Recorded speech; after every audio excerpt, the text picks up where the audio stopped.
I'm inside the Chadian embassy speaking with two ladies from, what is your name and where are you from? My name is Nourasham Bashir Nia. I'm from Chad. And are you living where now? I'm the first lady of the embassy. Well, I did not know that. I guess almost everybody from Chad has been in these other language classes, learning language, and they've come along so well and so fast that it makes me wonder how hard is it to learn Arabic? Actually, Chad is bilingual country. It's French Arabic, and those who send their kids to the Arabic speaking schools, they speak Arabic fluently. Those who send their kids to the French schools, they speak French fluently. And those who choose English as third language or second language in middle schools, then they speak English, for example, fluently. For example, myself, I study English in university level when I went to the Khartoum University Faculty of Education English Department, and I took American literature as a main subject for me. And then also You took American what? American literature. We study Wide Woodman, Robert Frost, Ernest Hemingway, all those, and I did a lot of research on that. Beside that, uh, knowing language is just something that we like it. So do you think that in America, we haven't really been pushed. I had Spanish, but we haven't really been pushed to learn different languages. Is that just a mindset to learn the different languages? Honestly, when I came first to America, I was wondering why the Americans are speaking only one language, because America to me is everything. I thought that the Americans know everything, literally. And then I discovered that they just, you can put them in the chair and I can just talk to my sister over there about you and you know nothing. And I can, in my sitting here, I can speak four languages while I see that the Americans are speaking one language. So maybe because they never need to go out, they never need anybody, maybe because they are on the top. I don't know. But knowing different languages today in the global, in this globalization era is important, I believe. Spanish, English, French, Arabic, any language. Knowing more than one language is really something very good. And now I'm pushing my kids to master the English because since they're speaking French and they're speaking Arabic fluently and they're speaking our tribe language for some extent, then it's good for them to know to master English, not just to know English. I myself pushing myself, going to tutoring and although I'm doing my doctoral degree, I know myself I still need a lot to master this language. It's a language. I put effort on that. Tell me something.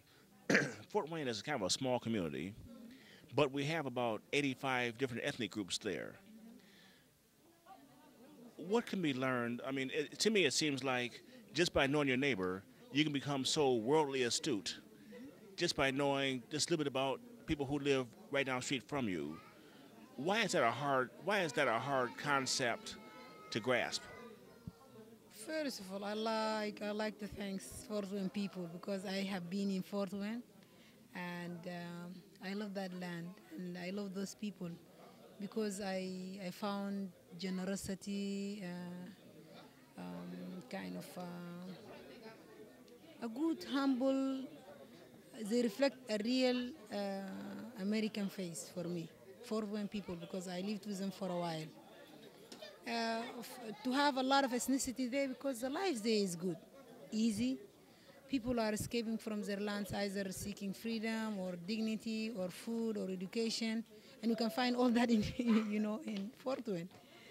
So whatever you like it, you can find it there. People, the original people are welcoming the government, working hard, facilitates the health, the education. That making us come to this. That's why you find these 80 plus ethnicities.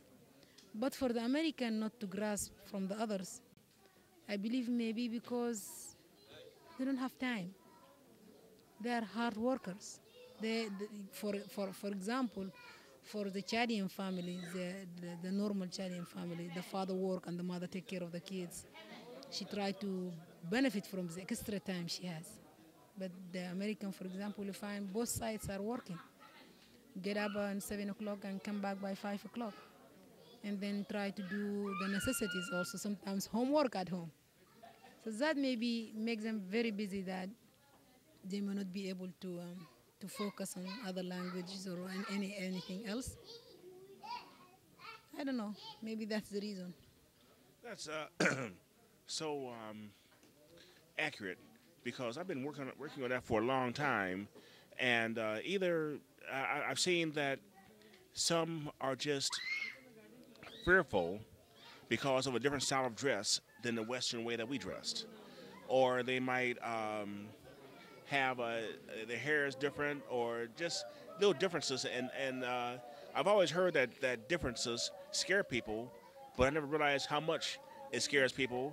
And then just with people knowing another language and speaking it around some Americans makes Americans feel odd because they're paranoid, and they think that you're talking about them when you're not. But it's just, and plus Americans like to blame others, and that's convenient, I believe, to blame somebody else because they're from someplace else.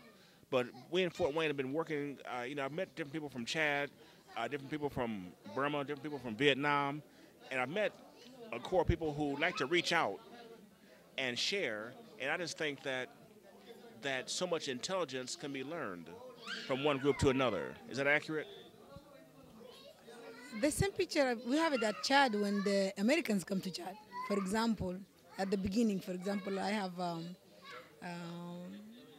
many foreigners in my avenue.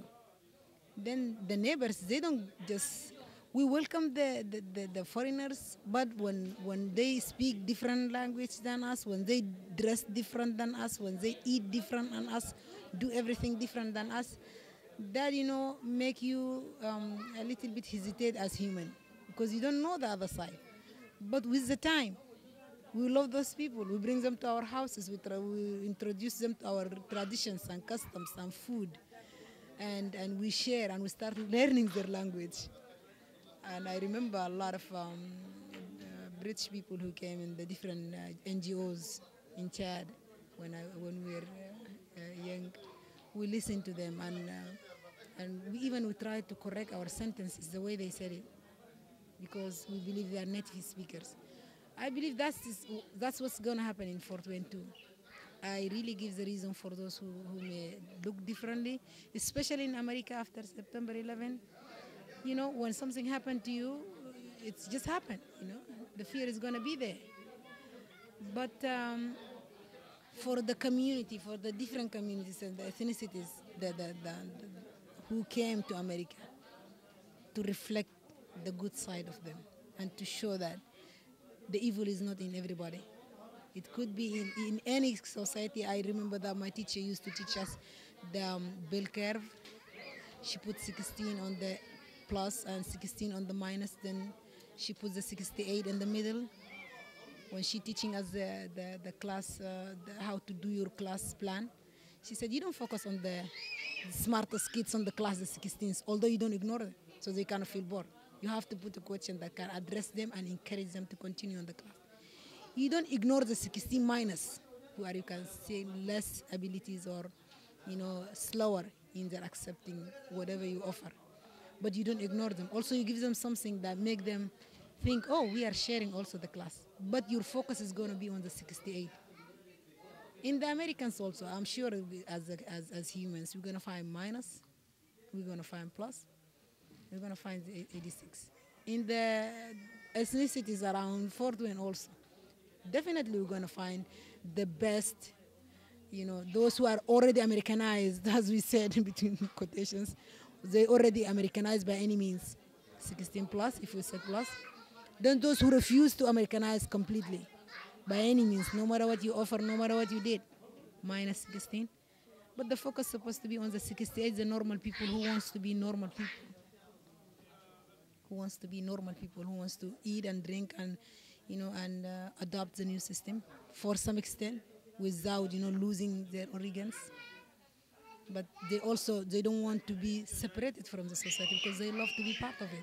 You live in some place 1, 2, 3, 5 years, you just feel automatically You love that place. You send your kids to school. You already love the curriculum because you're doing the homeworks all the time. You go to the hospital 3-4 times. You already know the nurse names. You know, it becomes your home. So the 68 is supposed to be the focus.